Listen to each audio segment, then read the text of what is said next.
Base concept ఏంటిది direct selling లో అంటే, కంపెనీ కొన్ని ప్రొడక్ట్ తయారు చేస్తుంది, మనం కంపెనీలో ఫ్రీగా జాయిన్ అవుతాం, మనకు నచ్చినటువంటి ప్రొడక్ట్లు ఒక 4, 2, 3 కొనుక్కొచ్చుకుంటాం, ఇంట్లో తెచ్చుకొని వాడుకుంటాం, ఒకవేళ నచ్చకపోతే రిటర్న్ చేస్తాం, బాగుంటే మన ద్వారా 10 మందికి అదే ప్రొడక్ట్ చెప్పి ఒక మంచి టీము తయారు చేసుకొని అడ్వర్టైజ్మెంట్ కు మధ్యవర్తులకు ఇచ్చేటువంటి డబ్బుని వెస్టీజ్ ద్వారా మనం తీసుకుంటాం. దీనిలో మోసం ఏడుంది కాక?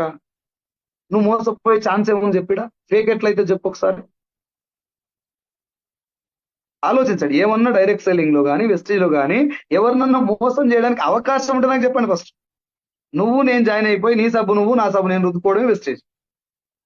నీ ప్రొడక్ట్ నువ్వు నా ప్రొడక్ట్ నేను వాడుకోవడం. సార్ ప్రొడక్ట్స్ కి ఏమైనా పర్మిషన్స్ ఉన్నాయా, ఇవి జెన్యున్ ప్రొడక్ట్స్ అయినా అనుకుంటే ఈచ్ అండ్ ఎవ్రీ ప్రొడక్ట్ కు సర్టిఫికేషన్స్, పర్మిషన్స్, ఎవ్రీ సర్టిఫికేట్ ఉంది. myvesties.com అనేది మన